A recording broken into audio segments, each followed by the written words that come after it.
Chapter: The Sentry at the Gate.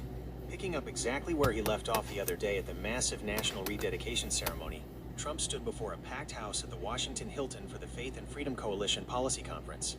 He stepped up to the podium, leaned into the microphone, and immediately went off script to speak directly about the foundation. "You know, I'm going to reference God," he said, gesturing casually to the crowd with a knowing smirk. "Certain people, the fake news, they don't like it when I talk about this. They really don't. But it's all about God. If you don't have God, it just doesn't work out. To be a great nation, you have to have religion, and you have to have God. This country, this entire culture, was built from the ground up on Judeo-Christian faith and beliefs. But for too many years, the real rules have been tucked away in a corner. The standard was hidden by people who want an entirely godless system." He paused, letting the applause roll through the auditorium before shifting directly into the heart of the new initiative.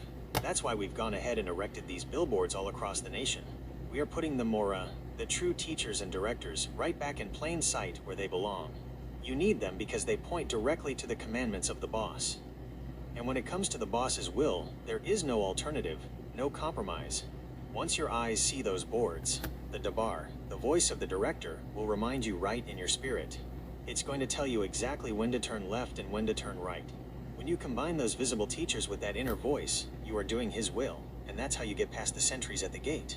Thousands of miles away, addressing a high-level state council, VVP delivered his segment with equal precision, aiming his remarks directly at the moral decay of the global landscape.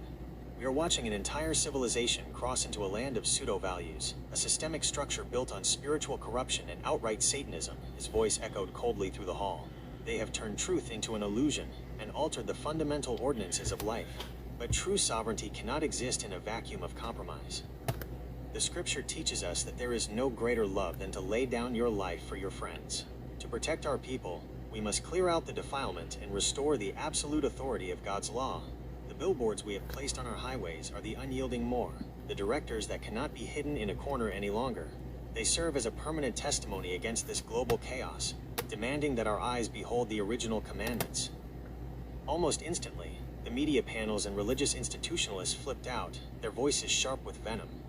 They didn't target the presidents, they targeted the auditor who had systematically laid out the inspection of the law.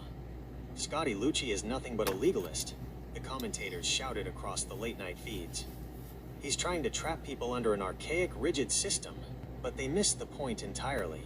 As the study had already proven, it isn't legalism to follow God's law so that people can actually make it home. It's an act of rescue. It's about restoring God's law, power, and authority to the faithful, cutting right through 1,750 years of human traditions and altered ordinances.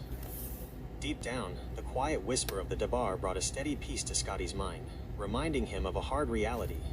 They didn't listen to God when he spoke it plainly, so they aren't going to listen to you, Scotty Lucci. Don't waste your time sweating their approval. Just lay out the truth. The scene shifted to the end of the road, where the massive crowds arrived at the towering gates of the Eternal City. The institutionalists arrived, waving their credentials, confidently explaining how they washed their robes and maintained all the modern church rituals. But the heavenly sentries stood unmoving, their swords barring the way. The ritual was a counterfeit, it held no authority. The sentries stopped them cold.